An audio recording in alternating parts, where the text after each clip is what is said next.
Mirëmbrëma, mirë se vini në ora e fundit. Dy personat e dyshuar si radikal, Julian Sumraku dhe Armen Nuka, u dorëzuan në orët e mbrëmjes, pasi qëndruan për 12 orë të ngujuar në një banesë në fshatin Orosh në Fusharës, duke kërcënuar policin. Forcat Renea përdorën motrën dhe vllajën e dy personave për t'i bindur që të dorëzoheshin. Arben Nuka, i njohur dhe si Hamza Uka, është ish komando i shtrisë i dënuar më parë për nxitje të urrejtjes, pasi stërviste persona që shkonin për të luftuar në Siri dhe në Irak.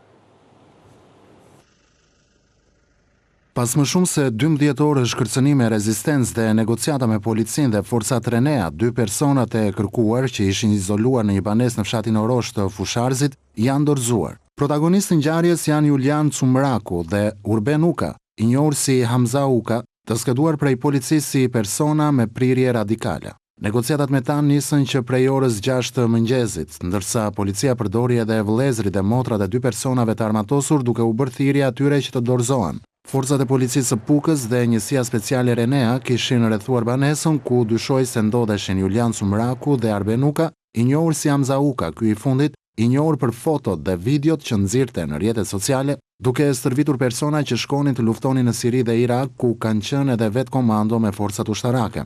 Sumraku, me origjinë nga fshati Orosh, dyshohet të ketë lidhje me grupe ekstremiste. Fillimisht, dy të kërkuarit u pikasën nga patrullat e policisë së Pukës, shkaqoi menjëherë në angazhimin e forcave Renea. Pavarësisht thirrjeve të vazhdueshme për t'u dorëzuar, ata kundërshtuan për orë të tëra, duke u mbyllur brenda banesës dhe duke vështirësuar çdo ndërhyrje për shkak se dyshoi se ishin të armatosur rënd. Gjatë orëve të kërcënimit ndaj policisë, personat kanë kryer disa herë edhe thirrje fetare. Në vijim të negociatave, policia solli në vendngjarje edhe vllajën e Julian Sumrakut, si dhe familjarë të tjerë të dy personave të cilët ndihmuan në bindjen e tyre për t'u dorëzuar. Pas orësh tensioni, të dy shtetasit kanë dalë nga banesa duke ju nënshtruar autoriteteve. Policia ka qëndruar në zonë dhe pas dorëzimit të dy personave duke kontrolluar banesën për çdo provë të nevojshme. Hamza Uka, i njohur edhe si Arben Nuka, ka qenë më parë komando i ushtrisë dhe në vitin 2019 është arrestuar, pasi stërviste persona që dyshohet se shkonin për luftime në Siri dhe Irak. Në vitin 2020 ai u dënua me 3 vite burg për akuzat e nxitjes, thirrjes publike dhe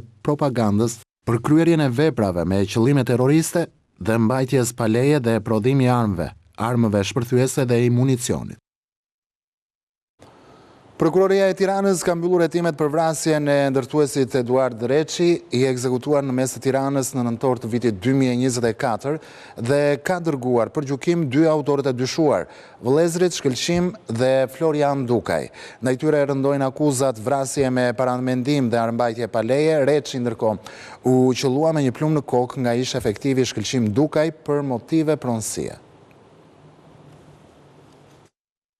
Një vit pas vrasjes së biznesmenit Eduard Reçi, prokuroria e Tiranës ka mbyllur hetimet dhe ka dërguar për gjykim dy vëllezërit Shkëlqim dhe Florian Dukaj, si të dyshuar për veprën penale vrasje me paramendim, armbajtje pa leje dhe prodhim dhe mbajtje armëve të ftohta. Nga hetimet, organi i akuzës është i bindur se vrasja e Eduard Reçit me 13 nëntor 2024 është kryer nga Shkëlqim Duka në bashkëpunim me të vëllain e tij Florian Duka, për shkak të një konflikti pronësie që kishin me të ndjerin. Viktima Eduard Reçi kishte një truall në vendin ku mbeti dhe fitim, pranë rrugës së Elbasanit, ndërsa dy autorët Shkëlqim dhe Florian Duka në një zonë kufitare me të kishin ndërtuar një lokal, ndërsa dy autorët Shkëlqim dhe Florian Duka në një zonë kufitare me të kishin ndërtuar prej vitesh një lokal pa leje dhe kishin pushtuar një pjesë të sipërfaqes së tokës në pronësi të viktimës. Eduard Reçi u kishte kërkuar vazhdimisht lirimin e hapësirës, madje u kishte propozuar të ndërtonin edhe një pallat, por palët nuk kishin rënë dakord. Ky konflikt i pasgjidhur, sipas prokurorisë, bëri që Shkëlqim dhe Florian Duka të organizonin vrasjen e Eduard Reçit. Fillimisht ekzekutimi i biznesmenit është tentuar me 8 nëntor 2024, por pa mundur të kryhet, ndërsa më pas vrasja u finalizua me 13 nëntor. Më tej prokuroria thotë se Shkëlqim Duka në ato kohë pjesë e policisë së shtetit ka bërë edhe qitje në poligon për të kryer me saktësi vrasjen e biznesmenit. Nga hetimet ka rezultuar se Shkëlqim dhe Florian Duka kanë organizuar me qetësi planin, madje duke bërë edhe prova disa herë në vendin e ngjarjes, si dhe duke hedhur fishek zjarre për ta nxjerrë në prit Eduard Reçin. Shkëlqim Duka, sipas prokurorisë, ka zgjedhur një vend pa monitorim nga kamerat dhe në momentin që viktima ka dalë të pastronte oborrin, e ka qelluar me armë të ngjashme me sniper. Dy vëllezërit u zbuluan nga provat e mbledhura në terren dhe u arrestuan disa ditë pas ngjarjes. Në një takim mes kreut të SPAK Altin Dumani dhe prokurores përgjithshme në Belgjik, u theksua lufta ndaj krimit, pastrimi parave dhe përdorimi i kriptomonedave nga grupet kriminale.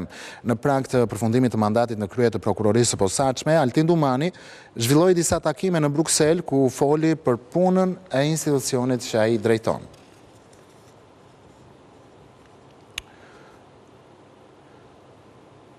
Sali Berisha foli gjatë në foltoren e dytë të thirrur poshtë zyrës së Edi Ramës pas kthimit të tij nga Brazili. Ndonse kësaj ere u prezantua edhe si zëvendës presidenti i CDI-s, Qendrës për Demokracinë Ndërkombëtare, ajo që nuk kishte ndryshuar në bulevard ishte pjesëmarrja. Ashtu si në foltoren e parë, Berishën e dëgjuan vetëm një grush njerëzish mes të cilëve Flamur Noka dhe Klevi Zballiu.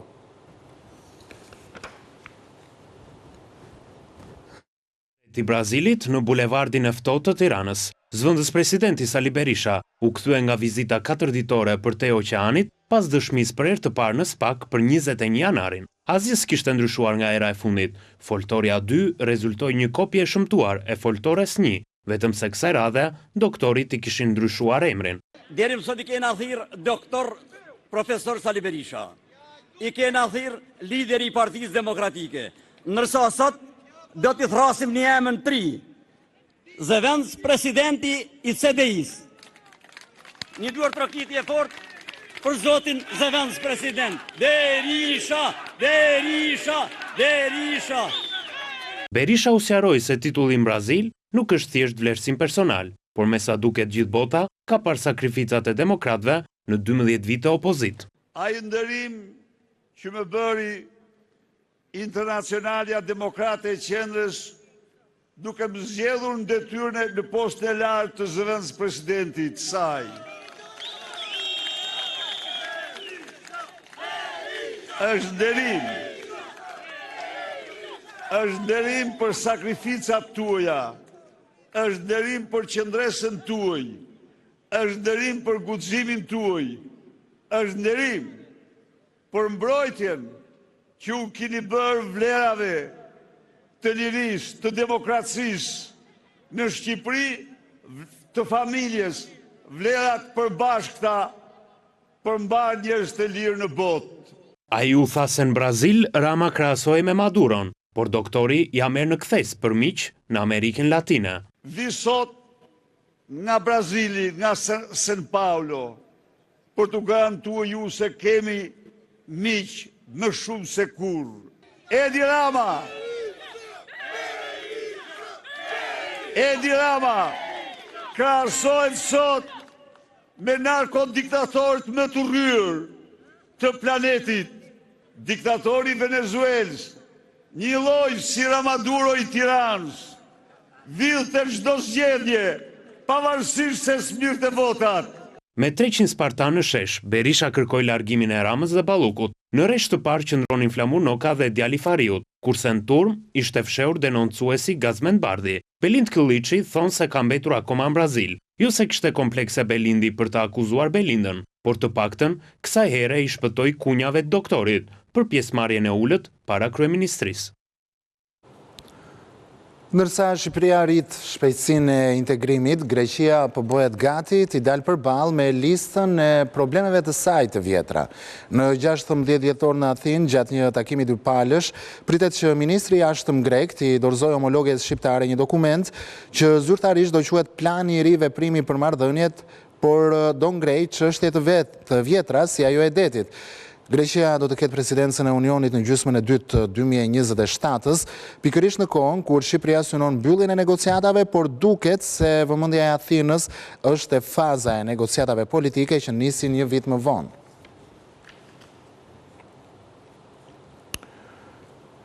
Kompania më e madhe e fluturimeve në botë, Qatar Airways, mund të nisë shpejti fluturimet drejt Tiranës.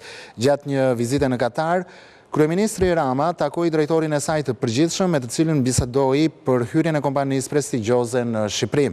Një ditë më parë, gjatë vizitës së tij në Doha, shefi i qeverisë shqiptare u takua me kryeministrin e Katarit për disa projekte të rëndësishme për Shqipërinë. Shqipëria dhe Katari do të zgjerojnë bashkëpunimin në fushën e transportit ajror. Gjatë vizitës zyrtare në Doha, kryeministri Edi Rama u takua me drejtorin e përgjithshëm të Qatar Airways, Badr Muhammad Al Mer, me të cilin bisedoi mbi mundësinë e hyrjes së kësaj kompanie me fluturime edhe në Shqipëri.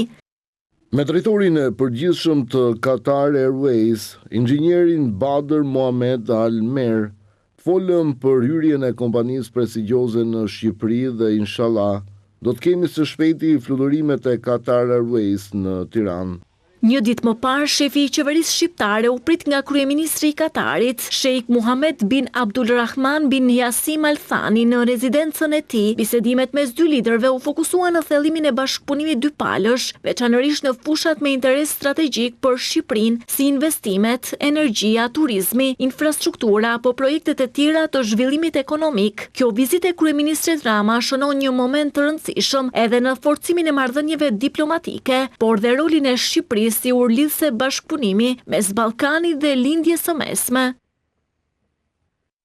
Kompania turke Turkish Airlines ka vendosur të shes 49% të aksioneve që zotëron në kompaninë shqiptare të fluturimeve Air Albania. Njoftimi është bërë nga bordi i kompanisë turke me arsyetimin se kompania synon të zgjerojë pozicionin e saj në industrinë e aviacionit, duke investuar në një tjetër kompani, ndërsa fitimet tek Air Albania mbeten negative. Kompania Turkish Airlines ka vendosur të shes të gjitha aksionet që zotëron në kompaninë shqiptare të fluturimeve Air Albania. Bordi Turkish Airlines njoftoi nëpërmjet një shpallje të shkurtër se do t'i shiste aksionet e tij në Air Albania SHPK, ku zotëron 49% të totalit të aksioneve, duke shtuar se çdo zhvillim i lidhur me këtë vendim do të ndajë me investitorët. Pas këtij vendimi pritet të marrë fund partneriteti i nisur në vitin 2018 me mbështetje të fortë politike si nga Ankaraja ashtu edhe nga Tirana. Aksionarët e mbetur, MDN Investments dhe Alp Control tani përballen me detyrën e sigurimit të një investitori të ri, ndërsa Air Albania vazhdon të operojë një flotë minimale. Kompania ajrore aktualisht mbështetet në një A320 të vetëm të marrë me qira nga Fly2Sky. Dalja e Turkish Airlines nga ky partneritet vjen menjëherë pasi ajo ra dakord të blinte deri në 27% të Air Europa, një veprim që synon zgjerimin e shtrirjes së saj globale dhe hapjen e tregjeve të reja të turizmit dhe ngarkesave midis Turqisë dhe Amerikës Latine. Ndryshimi sugjeron një strategji të fokusuar në mundësi më të mëdha dhe më konkurruese për të forcuar pozicionin e saj strategjik në industrinë globale të aviacionit dhe për të rritur numrin e turistëve që vizitojnë Turqinë. Kompania ajrore Air Albania u themelua në vitin 2018 me investitor Turkish Airlines, MDN Investments dhe Alp Control. Turkish Airlines zotron 49% të aksioneve, MDN Investments 41% dhe Alp Control 10%. Një tjetër arsye e shitjes së aksioneve që kompania turke ka në Air Albania mendohet se është edhe gjendja financiare, pasi fitimet kanë rezultuar më të vogla se sa shpenzimet gjatë vitit 2025. Shirat e ditëve të kaluara kanë ndaluar dhe në shumë zona të vendit i kanë lënë vendin borës. Pas veriu dhe juglindjes së vendit, ku bora dje përfshiu gjithë zonat në lartësi mbi 1000 metra, rreshtet e borës zbardhin edhe fshatrat e Elbasanit, Gramshtit dhe Librazhdit. Deri tani nuk raportohen probleme në qarkullim apo rrugë të bllokuara, niveli lumenjve Vjos, Seman dhe Shkumbin ka rënë dhe uji po të rriqet nga zonat e përmbytura.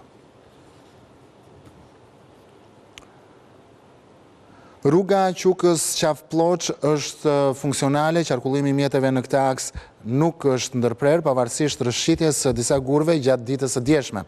Një degëzim në rrugë për situata emergjente ka shërbyer për vijimin e lëvizjes së automjeteve, edhe tuneli i Skërficës në jug të vendit është i kalueshëm, ndërsa në të dy hyrjet e tij janë pastruar inertet.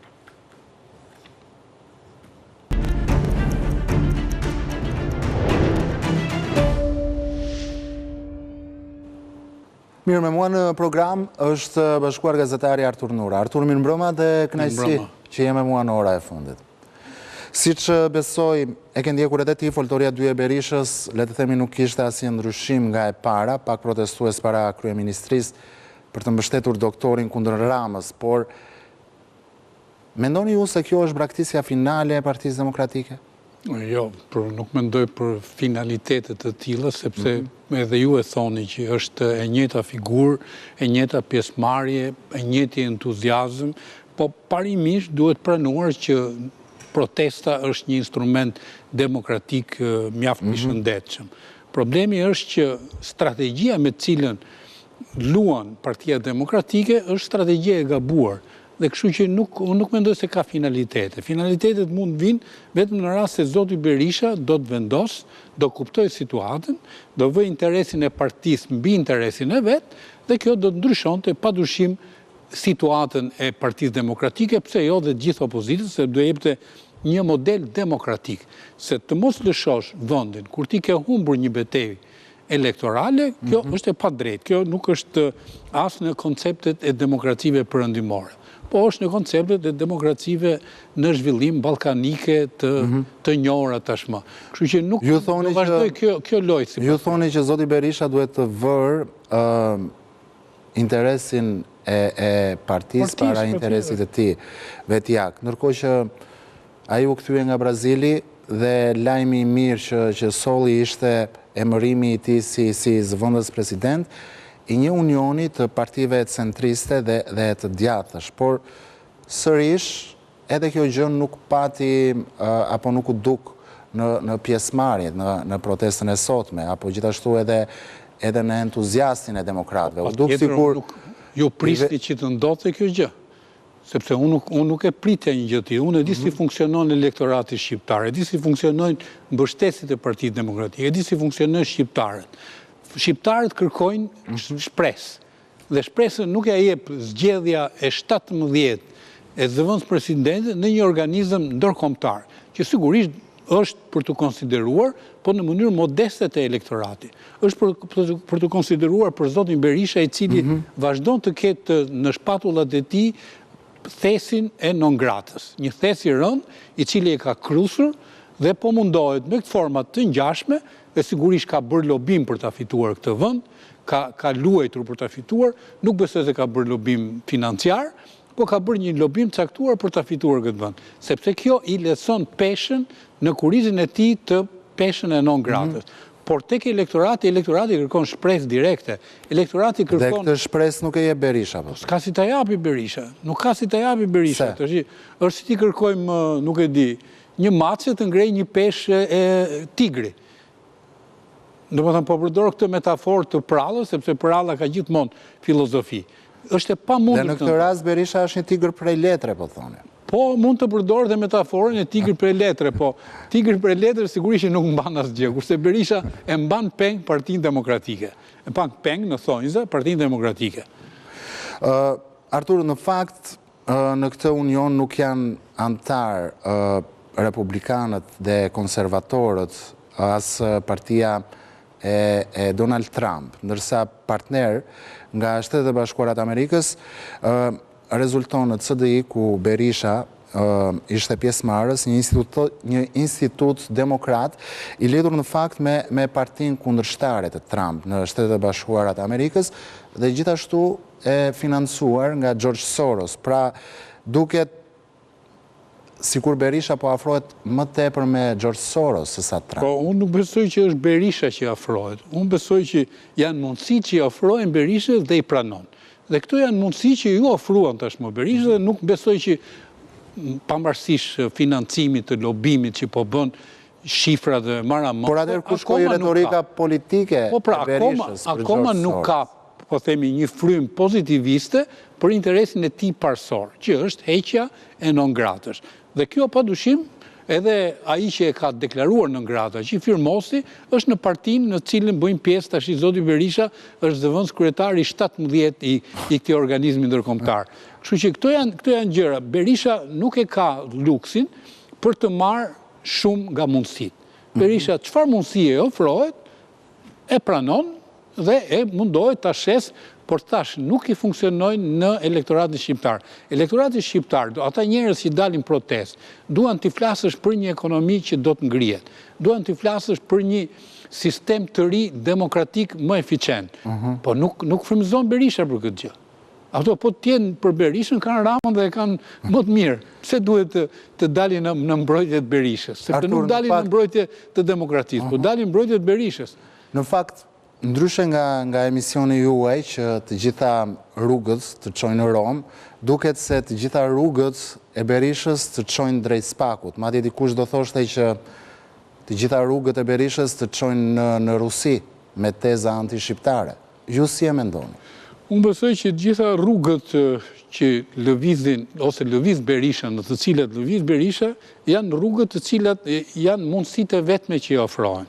Dhe në këtë rast, qofse ju bëni krahasimin metaforik për Spakun, ne tashmë e pam që u paraqit në Spak, dhe sigurisht dikush tha që ikun Brazil. Duket sigur po thoni të gjitha rrugët e Berishës të mbajnë opozit.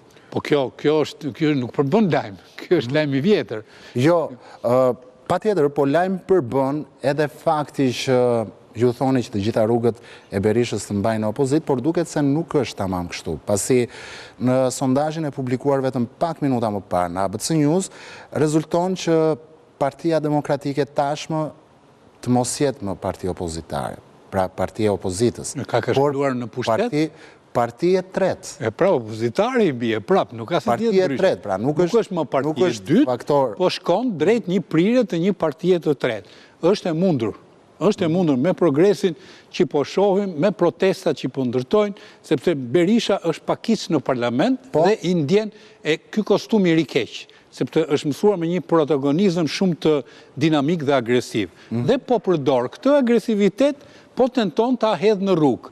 Por nuk po gjen spektator për këtë agresivitet, sepse Berisha, unë e kam thënë në këtë studio, pak dhe tashmë në këtë studio jemi, të ABC Newsit, qofse do Berisha e para t'i japi në fund vetvetes një happy end politik, është duhet të rriqet. Nuk po them të largohet nga politika, por t'i hapi frym demokracisë, analeve të demokracisë në Partinë Demokratike. T'i japi mundësi, ta drejtoj Partinë Demokratike 1 apo 2 apo 3 me rotacion djem të ri, të cilët nuk mungojnë aty. Ali Mehmeti kishe shprehur publikisht një lloj, po themi, mos pëlqimi për këtë që po ndodh me protestat modeste, sepse i lexon ke njerëzit që takon. Se zotin Ali Mehmeti, ata që e kanë votuar e ndalojnë rrugë dhe i thonë që pse kjo situatë në Partinë Demokratike, pse nuk ndryshon? Pse të mos jesh ti apo të tjetër në drejtim kësaj partie. Kështu që unë e shoh të qartë këtë gjë. Qofse Berisha nuk e ka parë akoma, ta shohin në të mirë të vetën, po dhe në të mirë të Partisë Demokratike. Dhe pastaj qofse Partia Demokratike arrin një stat të serioz, padyshim është mirë demokracisë shqiptare. Ju folët për Spak, por ndërkohë javën e kaluar Berisha ka dëshmuar pikërisht në Spak për vrasjet e 21 janarit, 4 vrasjet në bulevard, por duket se ndërkohë as retorika, as sulmet, as protestat nuk po e mbrojnë Berishën nga drejtësia. Atëherë, një pyetje logjike që mund të bëj gjithkush Artur është se pse bëhen këto protestat të tilla kur Berisha degeneron veten pa mbështetës, siç ne shohim, për të treguar se ai ekziston apo për t'i shpëtuar. Unë nuk do përdorja termin degeneron veten, po padyshim nxjerr veten lakuriq, mbreti lakuriq, mbreti opozitës lakuriq, sepse fakti që i dalin pak njerëz, fakti që kërkon ta mbaj e fillon me vonesë dhe nuk bën llogari për gjithë ato trupa që mediatike që e kanë ndjekur, që ishin parashikuar forcat e policisë, cilat duhet ruajnë rendin, kanë një orar caktuar, punojnë me jashtë orarit, dhe Berisha ka qenë kryeminist, i di këto gjëra, ka qenë president, i di këto gjëra dhe duhet i konsideroj sot. Dhe mua më duket që në rastin konkret Berisha është mbreti lakuriq. Qofse nuk e kupton, vetë duhet gjej një pasqyrë tjetër që ta mësoj këtë gjë. Po pasqyrë më të mirë se ata pak njerëz aty, nuk besoj që ka. Dhe thash, do të vazhdoj me këtë formë. Basa shikohet në pasqyrën e Flamurnokës dhe Klevis Balliut. Po, nese ato i shikon, i komandon ato pasqyra. Se pasqyra e Gazbardit mbetet për tu pa. Po jo, dhe unë dëgjova zotin Balliut, ose mua pëlqen ta përdor termin etik për personat, e dëgjova që i bëri thirrje njerëz dhe kemi nevojë për ju. Po nuk frymëzojnë me këtë formë. Njerëzit, po ti dole serioz, me një strategji të dur, me fytyra të reja, nuk frymëzojnë pse Artur. Nuk nuk frymëzojnë pse. Po pra, nuk s'kan besueshmërinë apo s'kan moralin e duhur. Edhe është si doli ajo që the ti, po themi tigri për letre, doli që tigri që bëhet si tigër është mace. Dhe kur del lakuriq, kuptohet që është mace, nuk është tigër. Dhe nuk shkon njeri ke mace për të mbrojtur. Ke mace shkojnë për të kujdesur. Kam edhe një pyetje të fundit. Fole për një tërheqje të Berishës. Është një sugjerim i imi personal. Patjetër, mendon se pikërisht në pranverën e ardhshme Berisha nuk do kandidojë më si kryetar i Partisë Demokratike, do bëjë një hap pas, apo do e përdor Partinë Demokratike për interesat veta, apo ndoshta për t'i bërë edhe presion drejtësisë? Në fakt, po t'i referohemi çfarë ka deklaruar zoti Berisha, i bie që zoti Berisha sa të ketë frym, i është drejtuar zotit, sa të m'japi ymër, do t'jetë në politikë. Në rast se do filloj lëvizja që sipas meje njerëzit ne diskutojmë këtu, po janë edhe antarët e Partisë Demokratike, antarët e kryesisë që e kanë kuptuar këtë gjë, pavarësisht se nuk e shprehin. Lëvizje që çfarë të heqin Berisha? Kur dalin në ekran, të spostohet, mos ta heqin, të spostohet, ketë një sistem tjetër drejtues Partia Demokratike, edhe të ftoj njerëzit dhe të shkoj njerëzit. Po si do spostohet? Me Rama Ik, me strategjit gabuar, Rama Ik se nuk të heqim dot. Dhe me strategjit gabuar që ne do fillojmë parlamentin në rrugë. Dakor, por dhe Berisha e ka treguar që nuk tërhiqet. Po pra e ka treguar. Po si do hiqet? Po pra në qoftë se do filloj brenda Partisë Demokratike lëvizja e njerëzve të lirë, atyre që e kanë kuptuar. Njerëzit e lirë, Berisha i ka përjashtuar Artur. Ka akoma, janë njerëz që nuk janë deputet, por që janë Partinë Demokratike, në organet e Partisë Demokratike që rinë ke obori Partisë Demokratike dhe që po janë të tjerët, që po rinë në distancë nga Partia Demokratike për të pritur momentin tjetër. Këto Berisha nuk i konsideron. Qofse nuk i konsideron, aty do tjetë. I treti, thatë ju, po ndali dhe Partia e 4, nuk e di. Artur Nura, faleminderit, ishte kënaqësi që ishit me mua. Kënaqësia ime. abcnews.al është ndërkohë adresa jonë zyrtare në internet, ku ju mund të klikoni për të lexuar të gjitha lajmet në kohë reale, dhe po në kohë reale na dëgjoni në frekuencën e radios ABC 105 FM. Leontina Nika vjen pas pak me pas mesnate. Ju ftoj ta ndiqni.